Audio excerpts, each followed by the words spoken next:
अस्सलाम वालेकुम। Welcome to my YouTube channel knowledge and job alerts. Respected viewers, आज मैं आपको बताऊंगा कि फेडरल पब्लिक सर्विस कमीशन ने मुख्तलिफ डिपार्टमेंट्स में जॉब्स का इश्तिहार जारी किया है। इसमें lecturers, assistant professor, physical training instructor के अलावा और बहुत सी असामियाँ शामिल हैं। तो आइए उनकी तफसील देख लेते हैं। तो सबसे पहले लेक्चरर मेल BS 17 की असामियाँ हैं जो कि परमानेंट बेस पे हैं। इसके लिए जो मिनिमम क्वालिफिकेशन है वो सेकंड क्लास या ग्रेड सी मास्टर डिग्री होनी चाहिए रेलेवेंट सब्जेक्ट में। और जो कैटेगरी है सब्जेक्ट्स की वो केमिस्ट्री है और कंप्यूटर साइंस है। इसकी असामियाँ आई हैं और इसकी जो एज लिमिट है वो 22 साल से लेकर 28 साल तक है और 5 साल का जो है वो एज रिलैक्सेशन आपको दिया जाएगा। नंबर ऑफ वैकेंसीज़ की 3 है। डोमिसाइल और कोटा की बात करें तो सिंध रूरल और बलूचिस्तान वाले अप्लाई कर सकते हैं। और प्लेस टू पोस्टिंग की बात करें तो किसी भी जगह ये पाकिस्तान में हो सकती है। तो इसकी जो क्लोजिंग डेट है यानी कि लास्ट डेट है वो 24/6/2024 है। तो इसके अलावा आगे असिस्टेंट प्रोफेसर की मेल की असामियाँ है मैथमेटिक्स की। तो इसके लिए जो मिनिमम क्वालिफिकेशन है और वो PhD डिग्री होनी चाहिए रेलेवेंट सब्जेक्ट में और 5 साल का जो है वो पोस्ट क्वालिफिकेशन टीचिंग का एक्सपीरियंस भी होना चाहिए। और एज लिमिट जो है 25 साल से लेकर 35 साल तक है और नंबर ऑफ वैकेंसी जो है वो एक है। और इसके अलावा आगे फिजिकल ट्रेनिंग इंस्ट्रक्टर मेल के सामिया हैं जो कि BS 16 के सामिया है और परमानेंट बेस पे ये सामिया है। और इसके लिए जो मिनिमम क्वालिफिकेशन है वो मास्टर डिग्री होनी चाहिए हेल्थ एंड फिजिकल एजुकेशन में या इसके इक्विवेलेंट भी हो सकती है। तो इसकी जो नंबर ऑफ वैकेंसीज हैं वो 6 हैं। और डोमिसाइल जो पंजाब वाले अप्लाई कर सकते हैं, बलूचिस्तान वाले भी अप्लाई कर सकते हैं। इसके बाद रिसर्च ऑफिसर की असामी है जो कि BS 17 की स्केल की असामियाँ हैं और इसकी जो नंबर ऑफ वैकेंसीज़ हैं वो एक है। और इसके लिए जो मिनिमम क्वालिफिकेशन है वो ग्रेड सी मास्टर डिग्री होनी चाहिए finance, business administration, public administration, economics या इक्वल में होनी चाहिए। और इसके बाद अप्रेजिंग वैल्यूएशन ऑफिसर की BS 16 की असामियाँ हैं। इसके लिए जो मिनिमम क्वालिफिकेशन है वो सेकंड क्लास होनी चाहिए बैचलर डिग्री में। और ये किस में होनी चाहिए? Economics, commerce, statistics, accounting, computer science, law, pharmacy, chemistry और फिजिक्स। इनमें जिनकी जो डिग्रियां हैं सेकंड क्लास ग्रेड सी की जो बैचलर डिग्री है वो इसमें अप्लाई कर सकते हैं। या फिर BSc इंजीनियरिंग वाले भी इसमें अप्लाई कर सकते हैं। इसके लिए जो एज लिमिट है वो 20 साल से लेकर 28 साल तक है और 5 साल का एज रिलैक्सेशन दिया जाएगा। नंबर ऑफ वैकेंसी जो है 1 है। और इसके बाद कंप्यूटर ऑपरेटर BS 16 की पोस्ट हैं।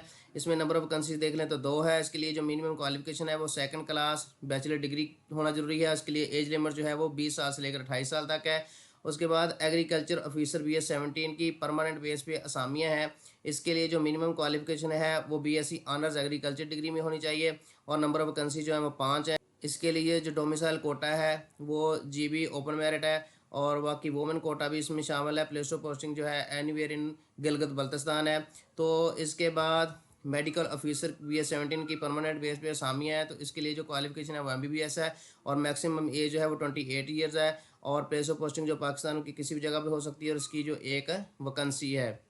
इसके बाद असिस्टेंट मैनेजर इन्वेंट्री BS 17 की असामियाँ है। तो इसमें मिनिमम क्वालिफिकेशन जो है वो master degree in business administration, accounting, commerce, finance, economics और स्टैटिस्टिक्स में होनी चाहिए या कॉमर्स भी हो सकती है। और नंबर ऑफ वैकेंसी जो है वो 1 है। तो इसकी प्लेस ऑफ पोस्टिंग जो है वो पाकिस्तान और ब्रॉड यानी पाकिस्तान में भी हो सकती है और ब्रूनेई मुल्क में भी हो सकती है। Laboratory officer BS 17 permanent base पे ये असामियाँ हैं। इसके लिए जो क्वालिफिकेशन है वो ये है कि मास्टर डिग्री होनी चाहिए। किस में होनी चाहिए? केमिस्ट्री और इक्विवेलेंट सब्जेक्ट में होनी चाहिए। और इसकी एज लिमिट जो है 22 साल से लेकर 30 साल तक है और 5 साल की एज रिलैक्सेशन है। नंबर ऑफ वैकेंसीज की बात करें तो इसकी वैकेंसी जो है वो एक ही है। इसके बाद हम देख लेते हैं अब कि अप्लाई कैसे करना है। अप्लाई करने के लिए आपने क्या करना है कि आपने FPSC की वेबसाइट को विज़िट करना है। तो आइए देखते हैं कि आपने कैसे अप्लाई करना है। जब आप FPSC की वेबसाइट पर आ जाएंगे तो आपने यहाँ पे जॉब के ऑप्शन पे क्लिक करना है। तो आपके सामने ये ऐड का ऑप्शन आ जाएगा, आपने इसको क्लिक करना है। जब आप क्लिक करेंगे तो आपके सामने ये ऑप्शन आ जाएंगे कि टू व्यू एडवर्टाइजमेंट। आप अगर एडवर्टाइजमेंट देखना चाहते हैं तो यहाँ पे आप क्लिक करके देख सकते हैं। उसके बाद चलान फार्म जो फ़ी जमा करवानी है आपने वो आप यहाँ से डाउनलोड कर सकते हैं। और इसके लिए उसके बाद आपने अप्लाई करना है तो यहाँ पे आप क्लिक कर करेंगे। तो हम देखते हैं अप्लाई कैसे करना है। यहाँ पे आपने क्लिक केयर करना है और यहाँ पे आपने आ जाना है या इस पेज पे आपको ले आएगा भाई। तो यहाँ पे आपने क्या करना है, अपनी पोस्ट को सिलेक्ट करना है। फ़र्ज़ किया आप जो है वो लेक्चर केमिस्ट्री पे अप्लाई करना चाहते हैं तो आपने इसको ओके करना है। जब करेंगे तो आपके सामने ये पेज आएगा, आप उसकी स्पेसिफिकेशन देख लें क्या क्या है। उसके बाद आपने अप्लाई फॉर दिस जॉब के पे क्लिक कर देना है और यहाँ पे आपने अपना CNSE ऐड करना है। जो भी आपका CNSE होगा आपने वो यहाँ पे पुट कर देना है, लिख देना है।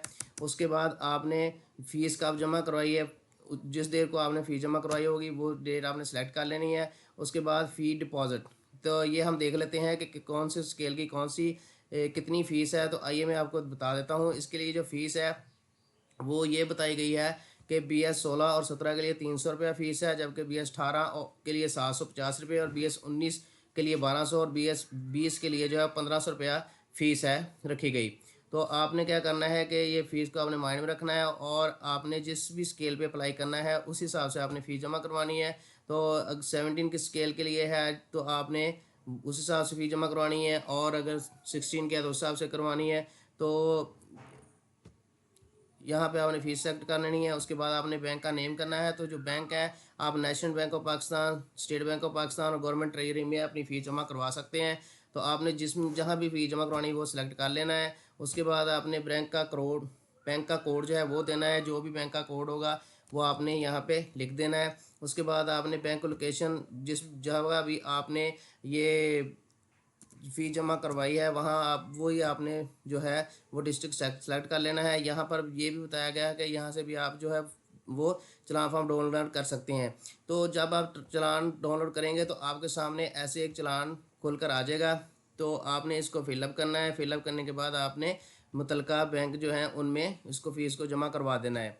उसके बाद आपने क्या करना है कि इशूज़ डेट, डोमिसाइल की जो इशू डेट है वो आपने यहाँ पे लिखनी है। जब भी डोमिसाइल इशू हुआ है तो वो आपने यहाँ पे पुट कर देनी है। जिस जब भी आपका डोमिसाइल बना है आपने वो यहाँ पे डेट लिख देनी है। उसके बाद आपने यहाँ पे लिखना है कि सिंध रूरल है, बलूचिस्तान है, जो भी है आपने वो यहाँ पे सिलेक्ट कर लेना है। उसके बाद जेंडर आपने सेलेक्ट करना है, मेल है। और उसके बाद रिलीजन आपका क्या है, मुस्लिम नॉन मुस्लिम, वो सिलेक्ट कर लेना है। उसके बाद डिस्ट्रिक्ट जो आपने कर लेनी है कि कौन सी आपकी डिस्ट्रिक्ट है वो आपने यहाँ पे सिलेक्ट करनी है। और सिलेक्ट करने के बाद आप जो है और उसके बाद आपने टेस्ट सेंटर को सिलेक्ट करना है कि कहाँ पे आप टेस्ट देना चाहते हैं। DG खान में देना चाहते हैं, गिलगित में देना चाहते हैं, गुजरांवाला, जो भी आपके करीब पड़ता है आपने वो सिलेक्ट कर लेना है। जब आप सिलेक्ट कर लेंगे तो आप फिर आपने यहाँ पे इसको यस कर देना है। वो क्वालिफिकेशन के बारे में आपसे पूछ रहा है। तो इसके बाद आपने ट्रांसक्रिप्ट कब आपको इशू हुई आपने वो यहाँ पे डेट लिख देनी है। जब भी आपको ट्रांसक्रिप्ट आपको जब भी मिली है तो आपने वो डेट जो है यहाँ पे सिलेक्ट कर देनी है। उसके बाद वेदर इन गवर्नमेंट सर्विस, अगर आप गवर्नमेंट के एम्प्लॉई हैं तो यस कर दें, अगर नहीं तो आप यहाँ पे नो कर दें। उसके बाद आपने ये जो कोड दिया गया है इसको यहाँ पे लिखना है। जब आप ये कहा कोड लिख देंगे तो फिर आपने इसको ओके करना है। जब आप ओके करेंगे तो यह यहाँ पे आप इसको ओके करेंगे तो वेरीफाइड होएगा। फिर आपने स्टेप 2 के लिए आपने इसको करना है ओके। तो यहाँ पे देखिए इंटरव्यू टेस्ट यहाँ पे रह गया। तो इंटरव्यू के लिए जो सेंटर है वो भी आपने सेलेक्ट कर लेना है। अब आप करेंगे तो ये नेक्स्ट पेज पे आपको ले जाएगा।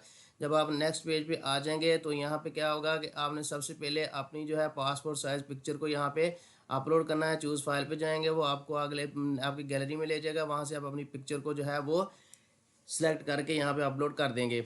उसके बाद आप नीचे आ जाना है। यहाँ पे आपने अपना आईडी कार्ड जो है वो दोबारा एंटर करना है। जब आप अपना आईडी कार्ड दोबारा एंटर करेंगे तो उसके बाद आपने जो है वो अपनी CNSE की डेट इशूस जो है वो यहाँ पे लिखनी है। जब भी आपका आईडी कार्ड जो है वो आपको इशू हुआ यहाँ पे आपने उसकी डेट जो है वो सिलेक्ट करके लिख देनी है। उसके बाद नेम ऑफ एप्लीकेंट, आपका जो भी नेम है उसके बाद आपने फादर नेम लिखना है और डेट ऑफ बर्थ जो भी आपकी वो लिखनी है। उसके बाद एज रिलैक्सेशन क्लेम्ड, अगर आप एज रिलैक्सेशन क्लेम्ड कर रहे हैं तो किस बेस पे कर रहे हैं, आप गवर्नमेंट सर्विस हैं, आर्म्ड फोर्सेस से हैं, शेड्यूल्ड कास्ट है, जो भी आपका है आपने वो यहाँ से सिलेक्ट कर लेना है अगर आप एज रिलैक्सेशन के लिए क्लेम कर रहे हैं तो। उसके बाद आपने पोस्टल एड्रेस दे देना है। यहाँ पे आप अपना फ़ोन नंबर देना है और फ़ोन नंबर आपने वो देना है जो पोर्टेबल ना हो, पोर्टेड ना हो।